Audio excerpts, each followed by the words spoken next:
जब मैं घर से गुस्से में बड़बड़ाते हुए निकल आया था और बस स्टैंड की तरफ आगे बढ़ने लगा, मैं मन ही मन बड़बड़ा रहा था।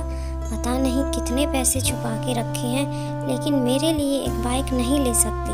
अब मैं यहाँ से चला जाऊँगा और तब तक वापस नहीं आऊँगा जब तक मैं खुद के पैसों से बाइक नहीं खरीद लेता। इतना सोच ही रहा था, तभी मेरे पैर में मुझे कुछ चुभने का एहसास हुआ। नीचे देखा तो समझ आया कि जल्दबाजी में पापा के जूते पहन आया हूँ। उन जूतों में कील उभरी हुई थी जो मेरे पैर में बार बार घाव किए जा रही थी।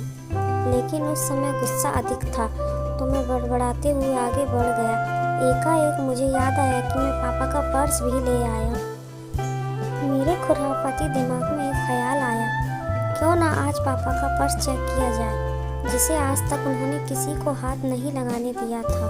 पता नहीं कौन सा खजाना छुपा के रखा है इस पर्स में, जो किसी को हाथ नहीं लगाने देते। जब मैंने पापा का वह पुराना पर्स खोलकर देखा तो उसमें पैसे तो नहीं, लेकिन पैसों की जगह एक डायरी रखी हुई थी।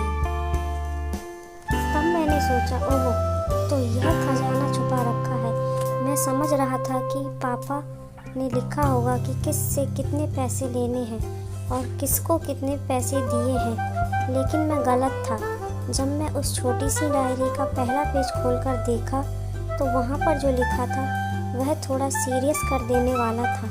डायरी में जो लिखा था उसे पढ़ने के बाद मेरे चेहरे पर जो एक्सप्रेशन थे वह गायब हो चुके थे, क्योंकि डायरी में वैसा कुछ नहीं था जैसा मैं सोच रहा था। वहाँ पर उन पैसों का हिसाब लिखा हुआ था जो अलग अलग कामों के लिए अलग अलग लोगों से उधार लिए गए थे। उस लिस्ट में कंप्यूटर के नाम पर भी पैसे लिए गए थे। कुछ यूँ लिखा था, 50,000 बेटे के कंप्यूटर के लिए। यह वही कंप्यूटर है जिसे मैं आज तक यूज़ कर रहा हूँ, लेकिन मुझे पता नहीं था उस कंप्यूटर को खरीदने के लिए पैसे कहाँ से आए थे। लेकिन आज पता चल रहा था।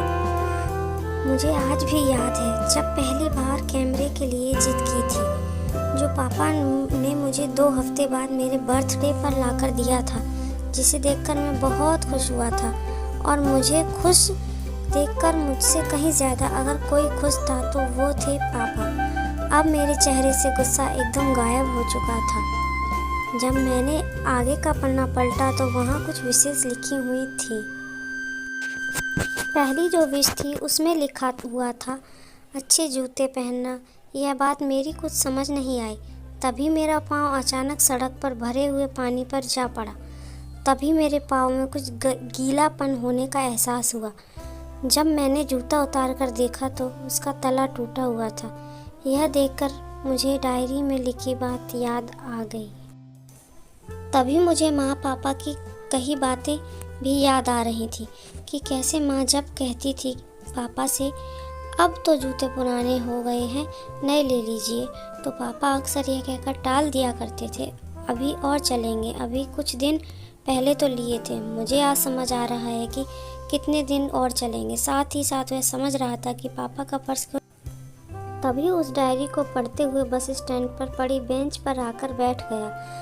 अब उस डायरी का आखिरी पन्ना बचा हुआ था। उस पन्ने को जब मैंने पलटकर देखा तो वहाँ कल की डेट लिखी हुई थी।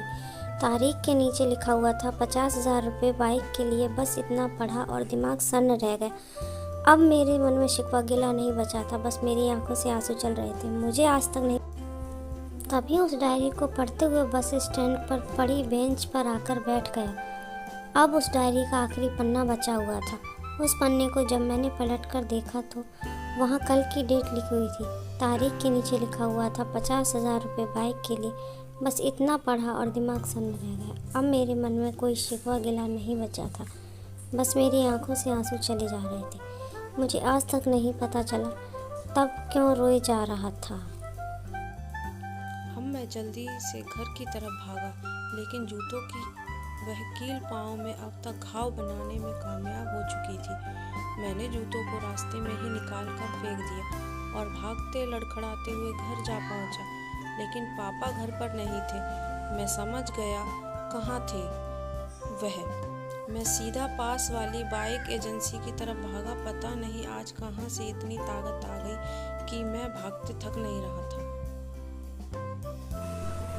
जैसे तैसे मैं बाइक एजेंसी पर पहुंचा। पापा वहीं थे। मैंने पापा को दौड़कर गले लगा लिया और मेरी आंखों से आंसू रुकने का नाम नहीं ले रहे थे। पापा को समझ नहीं पा रहे थे आखिर हो क्या रहा है, मैं क्यों रो रहा हूँ। मैंने पापा से कहा, पापा मुझे मोटरसाइकिल नहीं चाहिए, आप अपने लिए जूते ले लीजिए। अब आज से मैं जो भी करूँगा अपनी मेहनत अपने बलबूते पर करूँगा। दोस्तों, इतनी ही सी थी कहानी। बस अपने माँ बाप की इज्जत